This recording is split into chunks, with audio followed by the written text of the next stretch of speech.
What dirty words. Dirty words. I'm sure you start with Irish people and their approach to language. Ah, yeah, we got bollocks and cunt and all that. Basically, we just steal from the British and just change it or modify it slightly.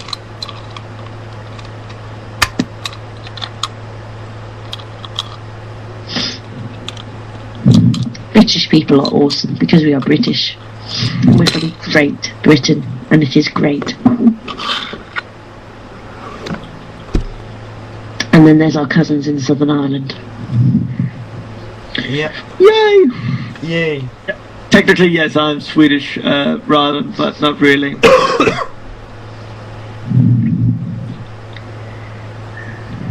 So has anyone that's listening in got any creationists they've encountered recently that they'd like us to tell while we're here? Oh, actually, come to think of it, because me and Zulu were going to bring this up, but since I'll bring it up anyway.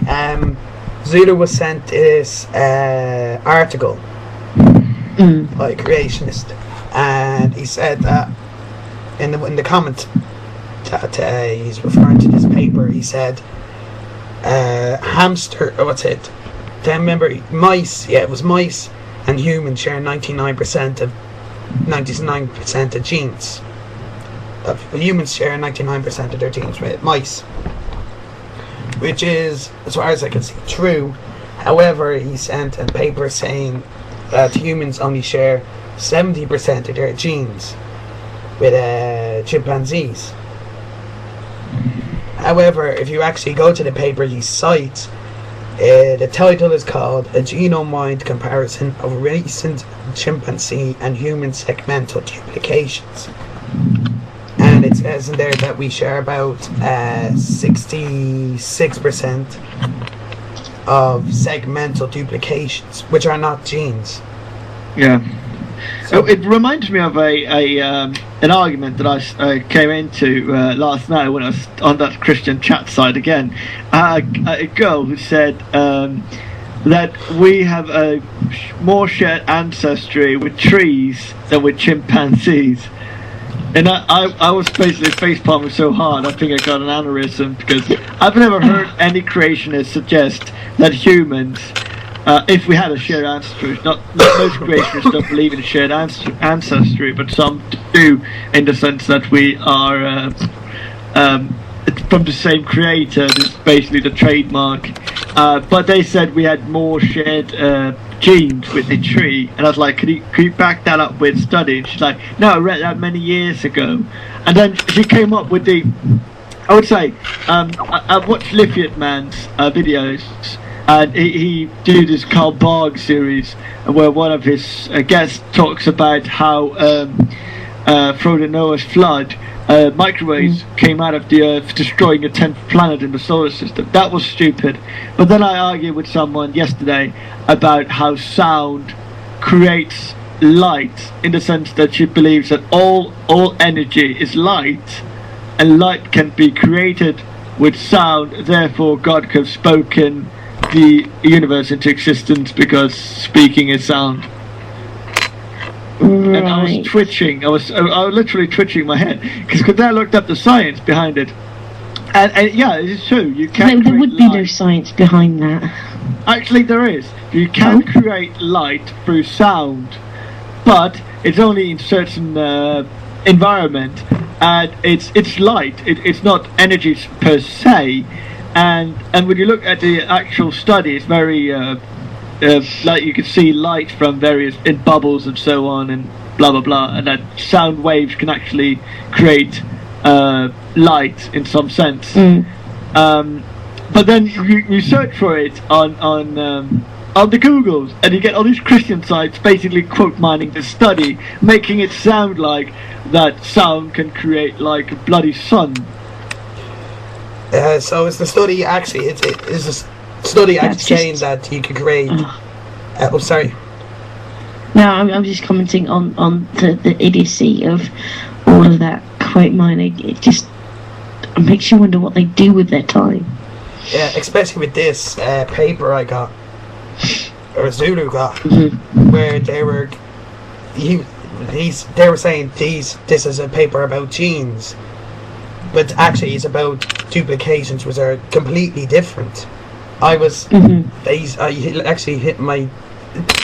All you have to do is read the name of the paper, and I was like, yeah, that's not about genes. I don't even have to read it. It's not about genes, it's about duplications. And I repeatedly banged my head off the desk.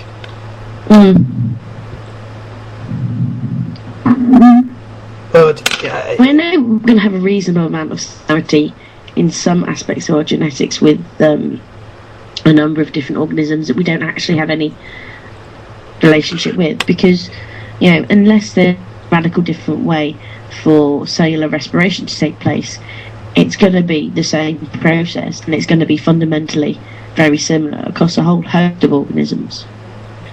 Because the Krebs cycle is the Krebs cycle. Yeah.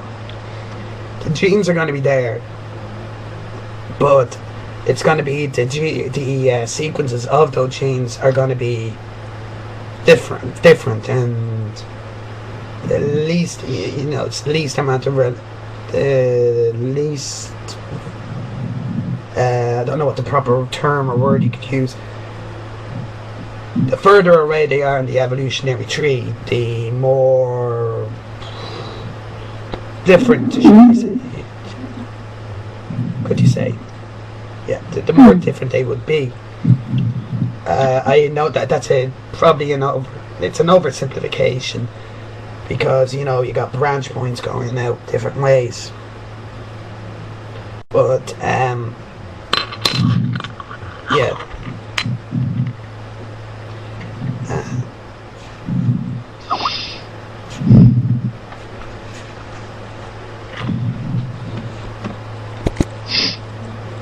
Well, one thing also when you talk with creationists is that they want a really, really, really, really, really, really ridiculously simple answer to everything. And I think that's why many of them do seek comfort in the answer, well, the non-answer, God did it. Because when I debate the creationists on the 101 level, I try to make it as simple as possible, also because of the fact I'm not scientifically trained. Well, when I explained I think a potholer with the hypothetical island with the climate change, and you have a species that basically divides itself over many generations through adaptation, like one species grows. Allopatric speciation, I think it's called. Yeah, well, one group develops certain features is more beneficial on one part of the island rather than the other, just like the Darwin's finches. And I explained this.